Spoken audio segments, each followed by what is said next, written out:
여러분 너의 창조주를 기억하라 라는 제목을 가지고 전도서 12장 1절부터 8절까지 말씀을 좀 살펴봤으면 좋겠습니다.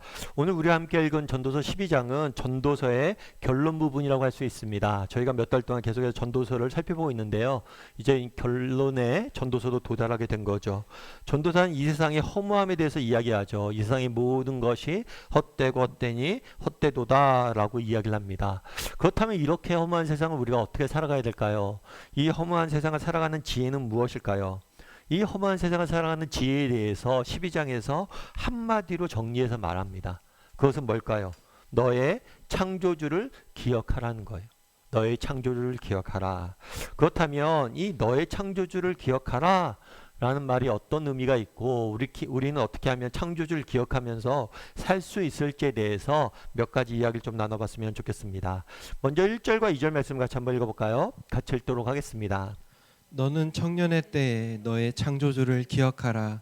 곧 곤고한 날이 이르기 전에 나는 아무 낙이 없다고 할 해들이 가깝기 전에 해와 빛과 달과 별들이 어둡기 전에 비 뒤에 구름이 다시 일어나기 전에 그리하라. 너는 청년의 때라고 시작을 합니다. 그렇다면 이 청년의 때라는 표현은 무엇을 의미할까요? 이 청년의 때란 도대체 언제를 의미할까요? 여러분 김형석 교수님이라고 아마 아실 거예요. 100세 철학자로 알려져 있는 분인데 뭐 100년을 살다 보니 이런 책도 쓰시고 그랬는데 이분이 그런 얘기를 하더라고요. 자신의 인생의 전성기가 언제냐? 60대부터라고 그래요. 60세부터 시작해서 글도 굉장히 많이 쓰고 많은 사람들에게 선한 영향력을 미쳤다고. 자기의 전성기는 60대라고 이야기를 하더라고요. 어쩌면 이렇게 한 것이겠죠. 내 청년의 때는 60대다. 그럼 60대가 청년의 때면 우리는 어떨까요? 우리는 대부분이 청년의 때를 살 수 있는 거겠죠. 사실 이 김영석 교수님이 한 얘기가 맞는 것도 같아요. 왜냐하면 우리 젊은 날엔 열정이 있죠. 꿈도 있죠. 근데 이 젊은 날 열정도 있지만 꿈도 있지만 경험도 없고 가진 것도 없어요. 자원도 없어요. 저도 그랬던 것 같아요. 그런데 한 50대 60대가 되면 뭐예요? 이제 경험도 있고 가진 자원도 있고 세상도 뭔지 알겠고 뭘 하려고 해도 뭔가 이룰 수 있다는 거죠. 그런 의미에서 60대가 진정한 청년이 아니겠느냐라고 이야기하는 거죠. 그렇다면 60대가 청년이면 저는 50대거든요. 저는 이미 청년인 거죠. 그리고 특별히 오늘 본문에 보면 이렇게 되어 있어요. 너는 청년의 때 너의 창조주를 기억하라. 곧 공고한 날이 이르기 전에 나는 아무 낙이 없다고 할 해들이 가깝기 전에 청년의 때와 대조시키는 게 뭐냐면 공고한 날이 이르기 전에 나는 아무 낙이 없다고 살 해가 가깝기 전에 이 낙은 소망이죠. 내게 어떤 소망도 없다고 말할 해. 여러분 살아있으면 반드시 소망은 있습니다. 결국에 여기서 아무 소망이 없는 해는 언제냐? 바로 죽을 때를 의미하는 거예요. 죽을 때. 공고한 날 이때는 언제냐면 우리가 죽음을 맞이할 때예요. 다르게 말하면 청년의 때와 대조해서 이야기하는 것은 뭐냐면 죽음의 때예요. 다르게 얘기하면 너는 청년의 때라는 건 뭐냐면 살아있을 때를 의미하는 거예요. 우리에게 생명이 있을 때 너는 기억하라는 거죠. 그렇다면 왜 너는 살아있을 때 하나님을 기억하라고 이야기하지 않고 청년의 때라고 이야기를 했을까요? 그렇게 이야기한 이유는 그거예요. 빠르면 빠를수록 좋다는 거예요. 너희가 젊은 날, 빠른 날, 어린 날 최대한 일찍 뭘 기억하라는 거예요. 너의 창조주를 기억하라는 거예요.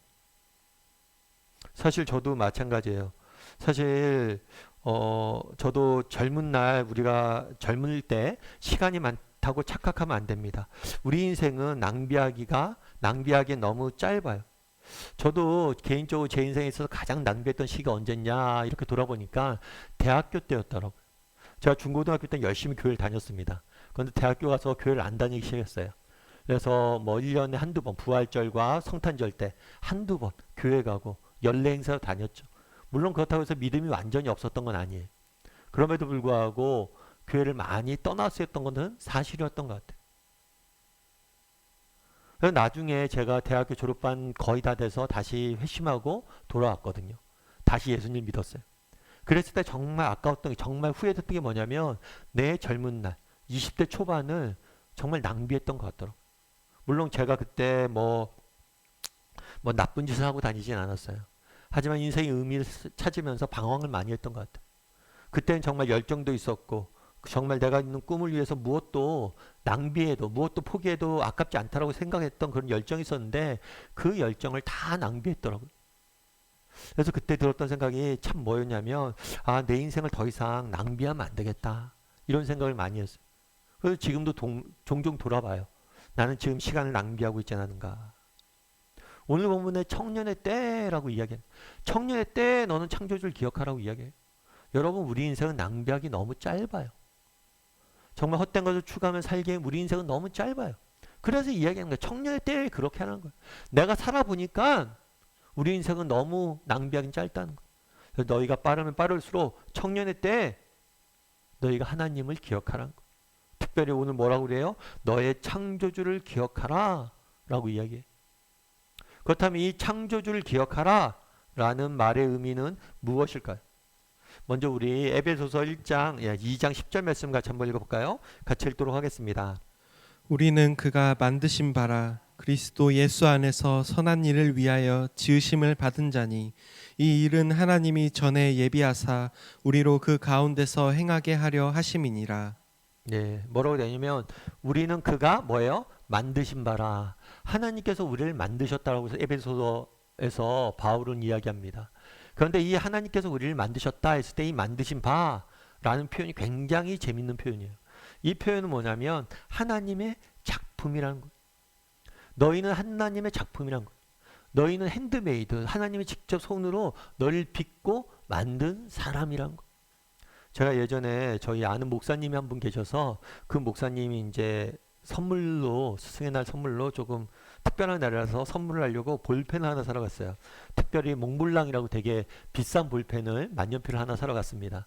그래서 뭐 저희가 이게 주로 쓰는 건 아닌데요. 저희가 한번 사러 갔어요. 제가 제 대표로 이제 돈을 모아서 사러 갔는데 재밌는 건 뭐냐면 제가 볼펜 좀 볼 수 있을까요? 그랬더니 어떻게 하냐면 이제 헝겊을 쫙 피더라고요. 그리고 저기 판매하시는 분이 장갑을 끼고 볼펜을 꺼내서 보여주시는 거예요. 제가 그때 느꼈던 게, 야, 볼펜이 비싸다 보니까 저렇게 귀중하게 다루는구나, 이런 생각이 들었어요. 여러분, 우리가 문구점에 와서 볼펜 살 때 어떻습니까? 1,000원짜리 볼펜 살 때 빼서 써보고 그냥 넣고 그러죠. 그런데 정말 그 볼펜은 장갑을 끼고 다룰 정도로 이렇게 아끼고 그러더라고요. 소중히 여기더라고요. 왜 그럴까요? 왜 그래요? 비싼 볼펜이라고 그렇겠죠. 그럼 왜 비싸요? 왜 비싸요? 브랜드가 비싼 브랜드라서 그렇죠. 브랜드란 결국에 뭐예요? 누가 만들었냐는 거예요. 오늘 본문에 뭐라고 이야기해요? 너희는 하나님의 작품이다. 우리 한 사람 한 사람을 하나님이 너의 창조주를 기억하라. 무슨 얘기냐면 하나님이 너를 지으셨다라는 거예요. 다르게 말하면 너희는 하나님의 작품이라는 거예요. 우리는 누구예요? 하나님의 작품이에요. 누구의 작품이에요? 하나님의 작품. 누가 우리를 만들었어? 우리의 브랜드는 뭐예요? 하나님이. 그렇다면 우리가 하나님의 작품이라면 우리가 얼마나 소중한 존재냐는 거예요. 최근에 이상한 변호사 우영우라는 드라마가 인기가 있었다고 그러더라고요. 지난번에 제가 한번 말씀드렸죠. 근데 이 드라마를 만든 작가는 누구냐면 증인이라는 영화를 만든 작가예요. 이 작가는 늘 주인공이 누구냐면 자폐 스펙트럼을 갖고 있는 사람을 주인공으로 써요. 그래서 기자가 물어봤어요. 아니 특별히 자폐 스펙트럼을 가진 사람을 이렇게 주인공 쓰는 이유가 있냐? 주변에 가족 중이나 친지 중에 이런 사람이 있습니까? 그랬더니 아니래요. 자기 주변은 그런 사람이 없대요. 그런데 왜 그러면 그런 사람들 합니까? 했더니 그 사람이 이야기하는 거예요. 아니 왜 꼭 주변에 이런 사람이 있어야지만 이런 일을 해야 됩니까? 그런 사람들은 우리와 다른 사람들이지. 그리고 인간의 참된 가치는 다름에 있지 정말 동일함에 있지 않지 않습니까? 그래서 이상한 변호사라는 거예요. 다르지만 정말 가치 있는 사람들. 우리 인간은 다 그렇다는 거예요. 그런 것들을 작가가 표현하려고 그랬다고 그러다. 그러면서 제목도 이상한 변호사라고 이야기하고. 제가 그렇게 그걸 들으니까 아 작가가 어떤 정신으로 이 드라마를 만들었구나. 그리고 이 드라마에 대해서 좀 다르게 이해하게 되더라고요. 마찬가지죠. 하나님께서 우리를 만드셨다라고 이야기하잖아요. 그런데 하나님께서 우리를 만드실 때 아무런 생각 없이 정말 아무런 뜻 없이 우리를 만드셨겠냐는 거예요. 우리 한 사람 한 사람 정말 하나님이 지으셨다면 우리 한 사람을 향한 선한 계획이 있고 우리 한 사람 한 사람은 특별한 계획을 가지고 하나님께서 우리를 짓고 만드시지 않았냐는 거예요. 너의 창조주를 기억하라는 거예요. 다르게 말하면 너희가 얼마나 존귀한 존재인지를 기억하라는 거예요. 너희가 얼마나 가치 있는 존재인지를 기억하라는 거예요. 그럼 여러분 어떠세요? 여러분들 정말 그렇게 생각하세요?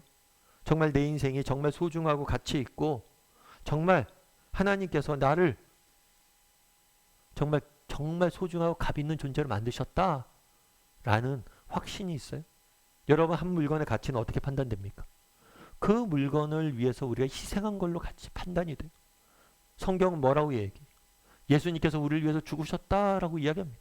하나님께서 자기 아들을 내어줄 만큼 우리를 사랑했다라고 이야기해요. 다르게 말하면 가장 소중한 아들을 내어줄 만큼 우리가 가치 있는 존재라는 거예요. 그런데 우리는 어때요? 여러분 정말 그렇게 생각합니까? 정말 그렇게 생각을 해요? 최근에 제가 위라클이라는 이제 책을 하나 읽었어요. 이 책의 주인공은 누구냐면 박위라는 청년이에요.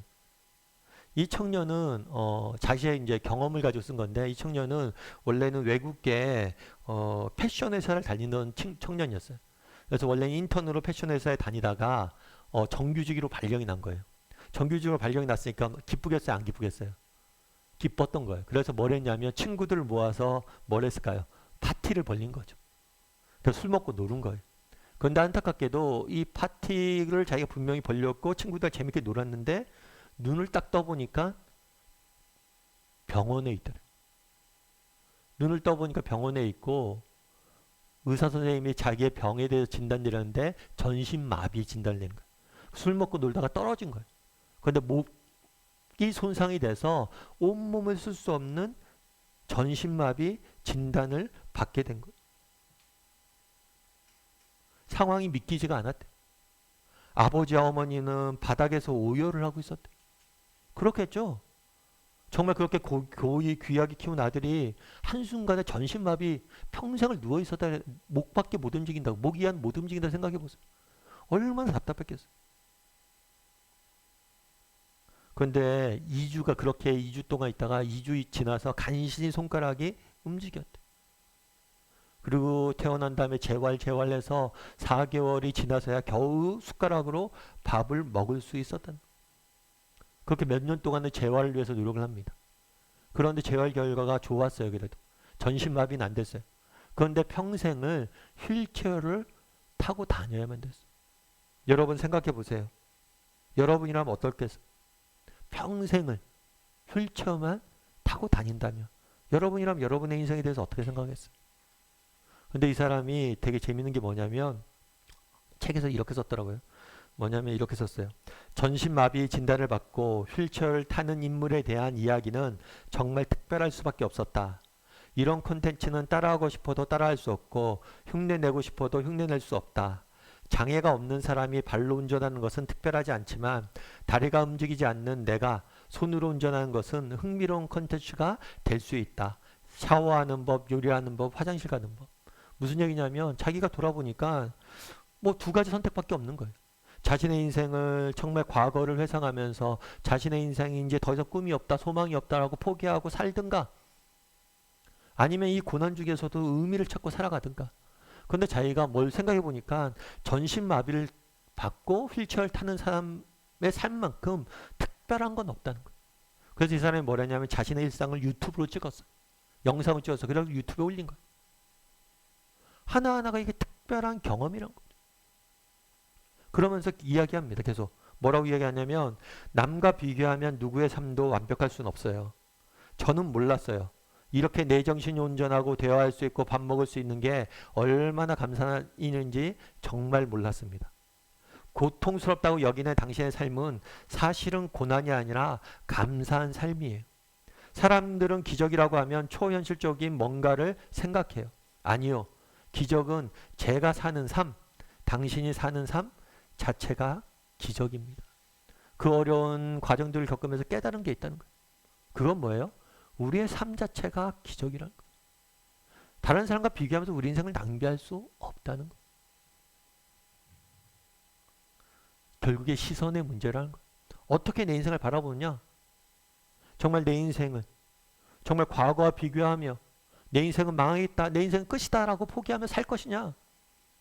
아니면 내 인생을 다른 시각으로 바라봐서 정말 가치 있는 삶으로 만들 것이냐? 결국 시선의 문제란 거. 우리도 마찬가지란 거. 오늘 본문에 보면 이렇게 얘기하죠. 너는 청년의 때 창조주를 기억하라는 거. 우리가 누가 우리를 만들었는지, 너희가 하나님의 작품임을, 하나님께서 너희를 얼마나 소중히 여긴지를 기억하라는 거. 너희 각 사람이 정말 소중한 존재이고 의미 있는 삶이고, 세상이 보기엔 너희가 어떻게 보일지 몰라도, 세상이 보기엔 너희의 삶이 초라해 보일지 몰라도, 세상이 보기엔 너희가 정말 무능해 보일지 몰라도, 세상이 보기엔 너희의 삶들이 가치 없어 보일지 몰라도, 휠체어에서 평생을 살아야 되는 삶만큼 가치 없는 삶이 어디 있어요? 하지만 그렇지 않다는 거예요. 우리가 어떤 존재인지를 기억하라는 거예요. 너희가 청년의 때 기억할 것이 있습니다. 그것은 우리가 어떤 존재인지를 기억하는 거예요. 우리가 하나님 앞에서 얼마나 소중한 존재인지, 하나님이 우리를 얼마나 소중히 여겼는지, 우리를 얼마나 사랑하셨는지, 우리 삶이 얼마나 가치 있는 존재인지, 그것들을 기억하고 이 땅을 살아가는 거예요. 또 한 가지, 정말 오늘 본문에서 또 알 수 있는 게 있죠. 에베소서에 이렇게 되어 있습니다. 우리는 그가 만드신 바라. 우리는 그의 작품이란 거예요. 그런데 작품인데 그가 만드셨는데 왜 만드셨어요? 그리스도 안에서 뭘 위해서 만드셨어요? 선한 일을 위해서 지음을 받았다는 거예요. 다르게 말하면 우리는 하나님의 작품일 뿐 아니라 하나님께서 우리를 만드실 때 뭘 가지고 계셨다는 거예요? 계획을 갖고 계셨다는 거예요. 그래서 너의 창조주를 기억하라 라는 말은 뭐냐면, 하나님께서 너를 만드셨을 뿐만 아니라 너희를 향한 선한 계획을 가지고 있다는 거예요. 그것들을 너희가 기억하라는 거예요. 우리도 마찬가지죠. 여러분, 어떤 사람이 무엇인가를 만듭니다. 어떤 사람이 무엇인가를 만드는데, 야, 그거 왜 만들어? 그냥 만들어. 여러분, 그냥 만드는 사람이 있어요? 그냥 만드는 사람은 없어요. 제가 어떤 유치원 졸업식 이제 영상을 봤어요.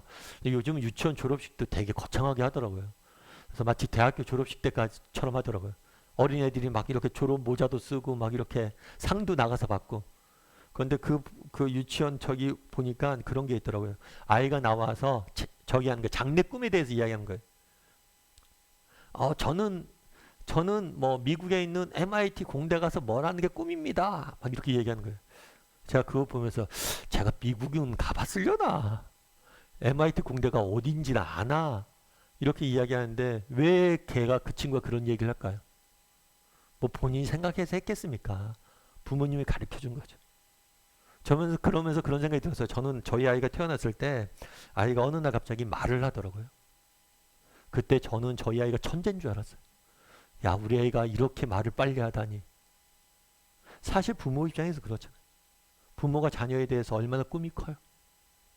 정말 아이가 말만 해도 천재인 줄 알고, 애가 정말 산수만 계산해도 야, 얘가 나중에 정말 뛰어난 과학자가 되겠구나, 이런 꿈들이 있잖아요. 그런데 하물며 너희 하나님이냐는 거예요. 하나님이 너희를 만드셨고 너희를 지으셨는데 하나님이 너희를 향해 꿈이 없겠냐는 거예요. 예레미야 1장 5절에는 이렇게 이야기합니다. 우리 한번 같이 읽어볼까요? 내가 너를 모태에 짓기 전에 너를 알았고 내가 배에서 나오기 전에 너를 성별하였고 너를 여러 나라의 선지자로 세웠노라 하시기로. 내가 너를 뭐예요? 모태에서 짓기 전에 너를 알았다는 거예요. 정말 하나님께서 우리를 알고 계셨어요. 그리고 너가 배에서 나오기 전에 뭐예요? 너를 성별하였다. 그리고 너희를 여러 나라의 선지자로 세웠다는 거예요. 너희에 대한 계획이 있었다는 거예요. 언제요? 너를 짓기도 전에. 그렇죠. 우리가 결혼을 합니다. 결혼을 하면 뭘 해요? 신혼여행을 가죠. 신혼여행을 가면서 이런저런 얘기, 부부가 좋은 시간들 갖습니다. 그렇게 신혼여행을 가서 이야기하는 대화 중에 주제 중에 하나는 뭐예요? 자녀 계획도 얘기하죠. 우리가 자녀를 몇 명이나 낳을까? 몇 명이나 낳았으면 좋겠다. 그리고 우리 자녀는 어떻게 키울까? 이렇게 키웠으면 좋겠고, 우리 자녀가 이런 자녀가 되었으면 좋겠다. 딸이었으면 좋겠고, 뭐가 좋았으면 좋겠고. 아이가 태어나기도 전에 이미 부모는 계획이 있잖아. 마찬가지란 거예요. 우리 하나님도 우리를 짓기 전에 이미 우리를 아셨고 우리를 향한 계획을 갖고 계셨다는 거예요. 그 계획을, 그 선하심을 신뢰하라는 거예요. 물론 때로는 이 계획이 희미해 보일 수도 있어요. 정말 이 세상을 살다 보니 정말 삶 가운데 늘 반복되는 일상과 늘 정말 끊임없이 이어지는 여러 가지 힘든 점, 고난들, 역병들 가운데 정말 내 인생이 무가치해 보이고 무의미해 보일 때가 있어요. 하지만 그렇지 않다는 거예요. 하나님께서 뭐예요? 우리를 위해서 우리를 짓기 전에 계획이 있었다는 거예요. 너의 창조주를 기억하라 이야기합니다. 왜 창조주를 기억하라고 이야기를 해요? 너의 삶이 그렇게 무의미한 삶이 아니란 거예요. 하나님께서 너희를 위해서 선한 계획을 가지고 너희를 이 땅에 보내셨다는 거예요. 그걸 기억하라. 그걸 기억하고 그것을 바라보며 살아가라. 아까 제가 박위 형제에 대해서 이야기를 드렸잖아요. 이 형제가 이제 어렸을 때부터 모태신앙이었어요. 부모님들한테 이제 어려서부터 교회 안에 자랐고 교회 친구들과 함께 신앙생활을 했던 친구예요. 근데 이제 박위가 이제 재활병원에 있을 때 그런 생각이 들었대요. 재활병원에 6층인가에 기도실이 있었대요. 그래서 그곳에 가서 자기가 기도를 많이 했대요. 기도를 많이 하는데 고쳐달라고 기도를 했죠. 그러면서 지금까지도 자기는 믿음을 잃지 않았대요. 언젠가 내가 서서 걸을 수 있을까라는 그런 꿈들을 저버리지 않고 지금도 있다라고 이야기를 하더라고요. 근데 기도를 하는데 그런 생각이 들었대요. 기도를 하는데 자기는 이때까지 기도를 이렇게 쭉 하는데 한쪽은 그런 생각이 들었대요. 자기는 이때까지 다른 사람을 위해서 기도해 본 적이 없대요. 자기만을 위해서 기도했대요. 근데 그날은 기도하는데 다른 사람을 위해서 좀 기도했으면 좋겠다라는 생각이 들었대요. 왜냐고 하니까 자기가 그 병원에 있다 보니까 자기는 전신마비 처음에 판단을 받았는데 그래도 몸이 조금씩 이제 움직이려고 그러고 있는데 딸은 옆에 있는 아이를 보니까 옆에 있는 아이의 엄마는 그런 얘기를 했더래요. 아이고 우리 아들이 너 정도만 돼도 좋겠다. 박이 자네만큼만 돼도 좋겠다. 왜 그런가 얘기했더니만 그 아들은 뇌까지 손상을 입은 거예요. 말도 못하는 거예요. 아무것도 안 해주니까 전신마비가 돼서 아무것도 안 해주니까 말이라도 했으면 좋겠다라고 얘기를 하더라고요. 참 그런 옆에 있는 자기보다 더한 사람들이 더 많대. 그래서 그 사람들을 위해서 기도했대. 그 사람들을 위해서 기도하는데 불현듯 그런 생각이 들었대요. 자기야 하나님 믿는다고 그러면서도 술 먹고 놀다가 사고를 당해서 이렇게 됐으니까 자기야 할 말이 없지만 저 사람들은 무슨 잘못을 했길래 저렇게 큰 사고를 당했을까? 하나님 왜 저 사람들은 저렇게 큰 사고를 당하게 했어요? 라고 이렇게 기도하고 있었대. 그 사람들을 위해서. 그런데 그때 하나님께서 자기에게 준 말씀이 있었대. 그건 뭐냐면 위야 그래 저 사람들이 왜 저렇게 사고를 당했냐고? 하나님 뭘 하셨냐고? 그래 위야 그러면 네가 내 대신 가서 저 사람들을 사랑하면 되지 않냐? 기도를 하는데 네가 저 사람들 내 대신 가서 저 사람들 사랑해야 되지 않니? 사랑하면 되지 않냐? 이런 마음을 주셨대. 그러면서 그가 이렇게 썼더라고 책에. 뭐라고 썼냐면 충격적이었다. 도저히 반문할 수가 없었다. 사실 나는 내가 이해할 수 있는 답은 절대로 들을 수 없을 것이라고 생각했다. 그렇겠죠. 저 사람들이 왜 저런 고통이 있느냐? 그거에 대해서 답이 어디 있어요. 그런데 나는 여태껏 살면서 내가 사랑해야 될 대상은 내 가족들, 내 친구들, 그리고 주변인들이라고 생각했다. 그런데 하나님은 나에게 사회적 약자, 고통받는 사람들을 직접 찾아가서 사랑하라는 답을 주신 것이다. 하나님의 사랑으로 이 세상의 결핍을 채우라고 말씀하신 것이다. 그렇게 나는 사랑의 원리를 깨달았다. 그러면서 이 친구가 뭘 하기 시작했냐면 나도 다른 사람에게 정말 도와야겠다. 그러면서 이야기하는 거예요. 기적. 미라클. 우리는 기적이다. 그러면 자기가 누군가를 도우려고 했을 때 정말 자기가 연락을 하면 그 사람들이 너무 기뻐했대. 좋아했대.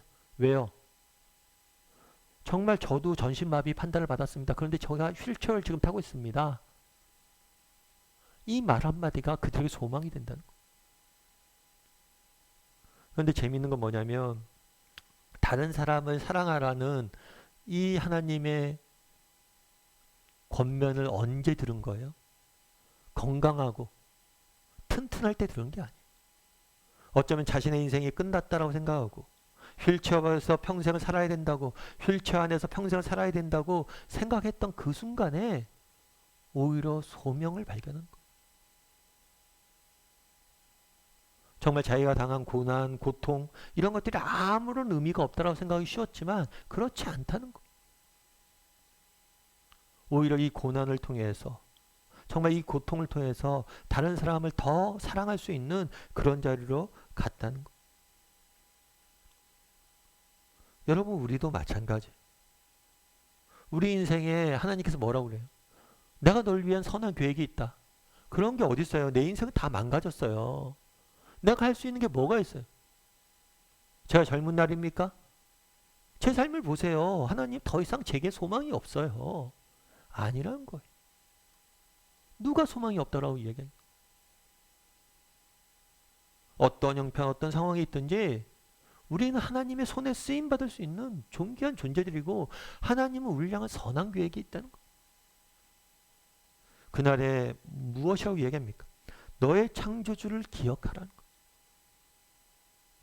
하나님께서 정말 너희를 지으셨다는 거. 선한 계획과 꿈을 가지고 너희를 지었다는 거. 어떤 형편, 어떤 상황 속에 낙심하지 말고 그것들을 바라보고 가라는 거. 내가 너희를 통해서 할 일이 많다는 거. 바라기는 우리 다음의 식구들이 정말 하나님의 선한 계획하심을 바라봄으로 정말 하나님께서 우리를 통해서 일하시고자 하는 그 일하심을 정말 우리의 삶 가운데 실현해 갈 수 있는, 그래서 누군가의 기적이 되는 삶을 살 줄 아는 저와 여러분이 되기를 주님의 이름으로 소원합니다. 그리고 마지막으로 우리 계시록 21장 1절부터 2절까지 말씀 같이 한번 읽어볼까요? 또 내가 새 하늘과 새 땅을 보니 처음 하늘과 처음 땅이 없어졌고 바다도 다시 있지 않더라. 또 내가 보매 거룩한 성 새 예루살렘이 하나님께로부터 하늘에서 내려오니 그 준비한 것이 신부가 남편을 위하여 단장한 것 같더라. 또 내가 새 하늘과 새 땅을 보니, 새 하늘과 새 땅을 보니, 하나님께서 이 세상 모든 만물을 창조하셨습니다. 그런데 인간이 죄를 짓고 타락을 하게 돼요. 그래서 하나님이 만드신 창조 작품이 망가졌어요. 원래 하나님께서는 이 세상을 모든 만물 창조하시고 정말 우리 인간이 그 창조된 세계에서 참된 기쁨과 평안을 날마다 맛보며 살길 원했어요. 그런데 인간이 정말 하나님 되심을 인정하지 아니하고 하나님 없이 살고자 하나님을 떠났죠. 그 순간부터 우리 삶 가운데 고통과 아픔이 들어오기 시작했어요. 이 세상이 망가지기 시작했어요. 서로 미워하고 상처 입히고 세상이 점점 악해지기 시작했습니다. 그런데 언젠가 하나님께서 이 세상 모든 만물 창조하신 하나님께서 뭘 하실 거예요? 다시 이 세상을 재창조하실 거예요. 다시 이 세상을 만드실 겁니다. 그날에 너의 창조주를 기억하라 라고 말씀하신 이유는 무엇입니까? 언젠가 하나님께서 이 세상을 다시 완전히 만들 것임을 너희가 기억하라는 거예요. 그리고 언젠가 우리는 그 땅에 가게 될 거예요. 그리고 우리는 정말 눈물도 없고 아픔도 없고 상처도 없는 그곳에서 정말 영원히 하나님과 기쁨을 누리게 될 거예요.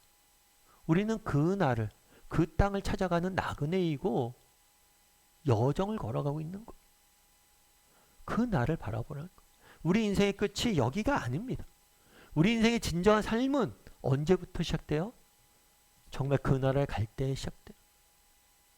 그러니까 낙심하지 마세요.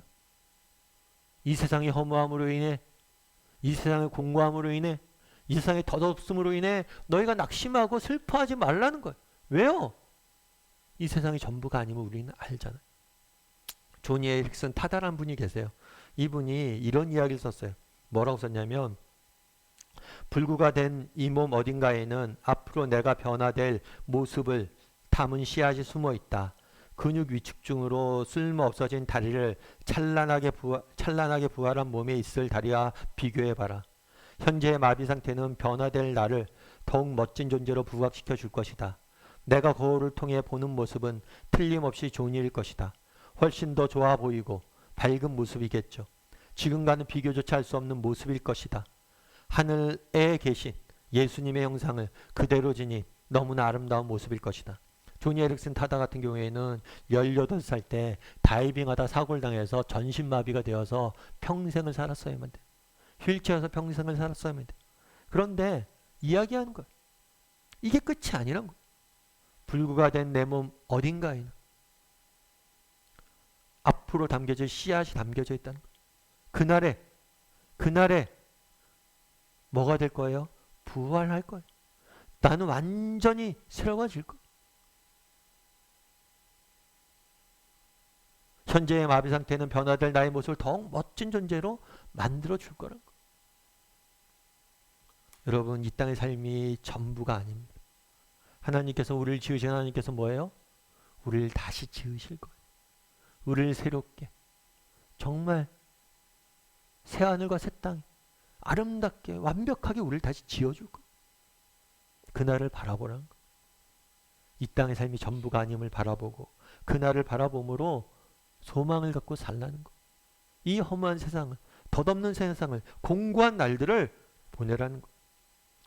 바라기는 우리 다음의 식구들이 너의 창조주를 기억하는 사람이 되었으면 좋겠습니다. 우리가 하나님 앞에서 얼마나 소중한 존재인지 가치 있는 존재인지 날마다 기억했으면 좋겠어요. 그리고 하나님께서 우리 인생을 정말 향한 선한 계획을 갖고 계심을 믿고 어떤 형편 중에 살아갔으면 좋겠어요.